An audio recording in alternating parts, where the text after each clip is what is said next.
Hi everyone, I've been doing that thing again where I picked up the shortest books of my wish list because I couldn't focus and I thought shorter books are the thing to go for.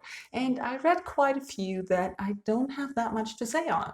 So let's talk about all those things that I read. Starting with the only physical book I had, which is a collection of short stories and novellas by Franz Kafka. Among those are Metamorphosis. I don't even know the English title, sorry, I read this in German. I started this collection a few years ago, then I forgot about it and I just read all the stories again. And I noticed that I like Kafka's writing style. I like the dryness, the way he describes things, the way or the characters that he creates, and the lives that he looks at. But I didn't go deep. I felt that this collection is a nice collection. I enjoyed it, but I can't really say much about it. I enjoyed reading it. That's all I can say about it, which is probably not doing much service to Kafka. Sorry about that. Then I read a bunch of short ebooks, one of which turned out to be only a short story, which I didn't know because I forgot why I added this to my wish list and it was under 100 pages, which was what I was looking for. I enjoyed the cover. The story was, I can't think of the right word.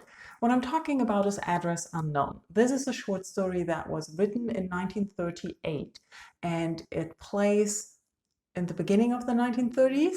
I think it was 1933 that the letters were written. Not 100% sure. And it's an epistolary novel, so it's two middle-aged men, one in San Francisco, one in Munich, writing letters to each other, and they're addressing a common business they have. So there is a business connection, but also a personal connection, a friendship. And in the beginning, I thought, okay, this is interesting conversation. Let's see where it goes. Then I felt a little bit icky when there was mention of one of the 40-year-olds having a relationship with the daughter of the other one, an affair apparently. And I was like, where's this book going? And then a complete twist came around when the Nazis grew more prominent and got more power in Germany. And the person in Germany is, of course, German, and the person in San Francisco is a German Jew. So there is a twist coming there that the relationship they have, the way they talk changes, and especially the way the German talks changes. And I can tell you, as a German, I felt sick to my stomach because that's what happened back then. And I was really like, what am I reading here? Where is this going? When another twist came. And I was like, okay, I can deal with that. And then I realized that the story was written in 1938. So even before everything was known about the Nazis and whatever and everything that happened. And this is an impactful, strong, short story that I can recommend reading. Another book I mostly picked because it had under 100 pages is Miss Ice Sandwich. And even though this book isn't badly written, I can't say I enjoyed it much. I flew through it more or less.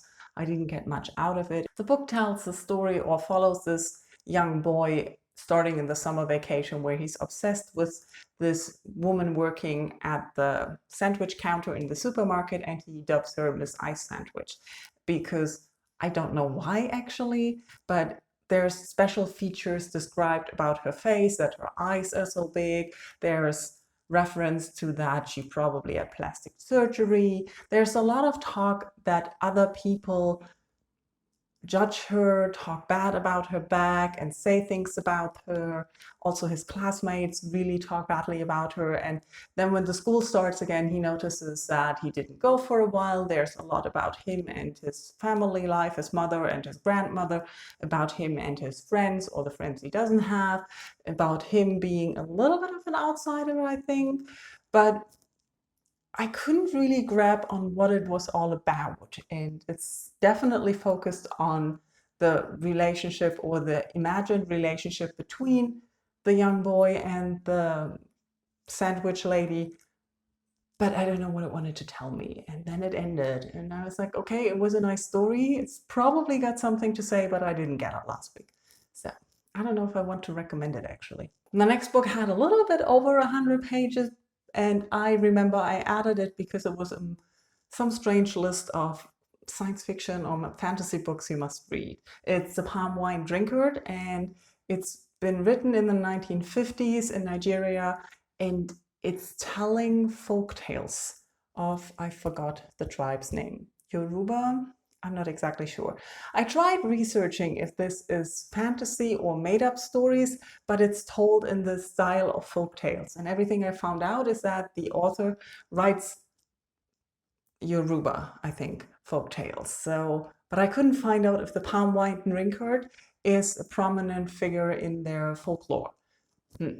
It basically is the quest of the palm wine drinker to find his palm wine tapster, the guy who makes the wine for him so he can drink all day. And he starts off from his hometown to go to other towns. He meets a lot of other creatures. There's a lot of adventures. It's a quest story with good and bad creatures and evil twists and turns and a lot of fights that he has to have. It's nicely written. There is a definite element about the way it was written, that it's not perfect English, but it feels colloquial a little bit. And also I don't want to say the word primitive, but I can't think of another way of saying it, in the way that folk tales feel primitive, that they have a different vocabulary than you would use if you tell a big tale. I'm not exactly sure how to else describe that and feel bad about it. Maybe I'll edit this out. Anyways, I enjoyed reading it, but also felt I could have gotten more out of it, but I didn't. And I don't know if it's because the unfamiliarity with the folktales and the characters that were described, if it's something that is in African folktales in general, that other people might recognize the creatures that are mentioned, the palm wine Drinkard, and the places they talk about in the general folklore, which I'm too unfamiliar with to understand properly, or if I just didn't get it. The last two books I want to talk about were on audio, and one of which is a disappointment on various levels, and I didn't even expect too much like it, which is the bad thing about it. I listened to Death in Venice, and I have a strange relationship with Thomas Mann. I think that he's raved about a lot, that people praise his books and the things he addresses in his novels and novellas and in his writing in general, and the way he does it, all the references, everything that is said about his writing sounds like something I should like. I enjoy in other novels, and I take pride in finding all the references in other books. But with his writing, it always puts me to sleep and drifting. My mind can't focus. I read Tonio Krüger in school, and I tried liking it, but Tonio just got on my nerves, and I don't even remember the story again, even though I read it a few years ago, to try again if I liked it better now. Like you sometimes do when you read books in school, you don't like them, but when you're older, you find that actually it wasn't a bad book. But that didn't happen with Tonio Krüger. And with Death in Venice, while I understood and could follow the story, I drifted off sometimes. It's a novella, so the audiobook was, I think, a little under 3 hours or so. And my mind kept drifting for the details sometimes. And because I could still follow the story and I didn't care that much to go for the details, I didn't rewind. I was running also, and then rewinding is hard.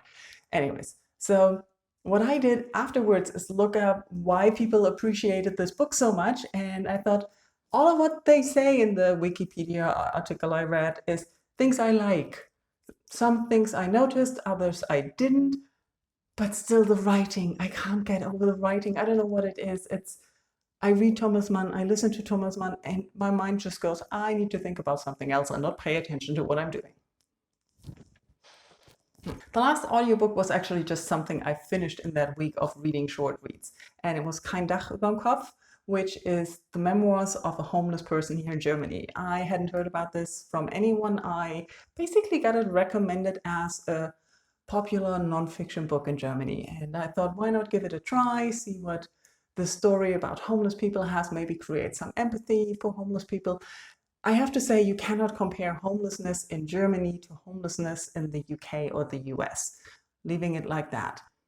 And when the book started, it's a mix of memoir from how he got homeless, the time he got homeless, and the adventures he had, and a mix of getting to know the whole scene and how the situation is and how it has changed. Because he's been living on the street for such a long time, the book spans about 30 years of homelessness. And the book starts with him having a typical, let's say, drug career with bad family influence and foster care and youth homes. Is that?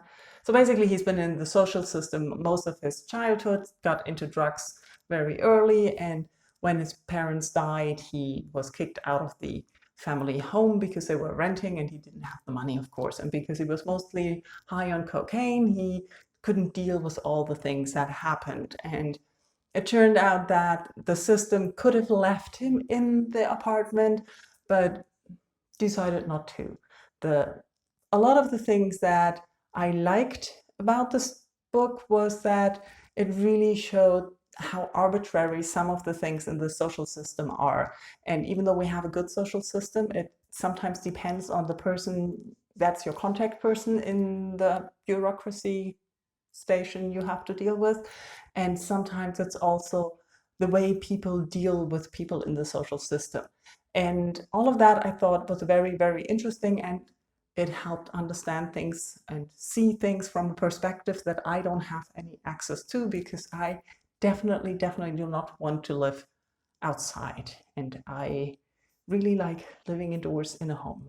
And I'm not one for drugs, so there's no danger of that happening. Anyways, so what I found interesting, that most of his life after he was clean, he still lived on the street because he couldn't deal with living indoors. And that actually supported a view that I had before and some knowledge I had from people who work with homeless people, that a lot of the homeless people in Germany may end up on the street for various reasons. And it definitely changed in the last 10, 20 years. But a lot of people actually can't deal with living indoors and having this stable life that society wants of them. What I don't think is okay, that the way society deals with that in the shelters and the people working in the shelters, how they deal with people who live an alternative lifestyle. I think there should be a better way of dealing with that. But that's what I said before. Germany has a different social care system when it comes to homeless people than other countries do. So you can't compare that. And I'm not saying that everyone who lives on the street wants to live on the street. A lot of people fall off the wagon and get lost in the system, and it's overwhelming. I am not saying that that didn't happen, but for me, this book was half a success and half boring, because I actually didn't care that much about his life. And he was a lot of times in a position where I say, like, you're lucky and not privileged, but you had a lot of luck happening. And a lot of things that you did were circumstantial and that benefited you. It could have gone worse. And he mentioned that as well, so he's not oblivious to that, so that's not bad. But he also mentioned that since Hartz IV, which is a change in the laws in the social system in Germany, things have gotten worse, and there's been an increase in violence. And that was very interesting, the impact that had, which you hear about a lot, but it's hard to understand completely when you're not in the system or you don't know anyone that's really that deep in the system. So that was educational. Would I recommend this book to anyone who speaks German? I don't know. And that was everything I wanted to talk about. Like I said, I read quite a bit, but it's not something I would say I'm raving about. Go read the book, maybe Address Unknown. But most of the things were just, yeah, they were okay. A little bit meh books. Let me know in comments if you have read any of the books I talked about, if you have different opinions, if you agree with me, or if you were curious before and now think like, maybe I'll put it off a little bit. I'm sorry about that. Or if you think, oh, what you said about the books actually interests me a lot. Let us talk in comments, and thank you for watching. Bye-bye.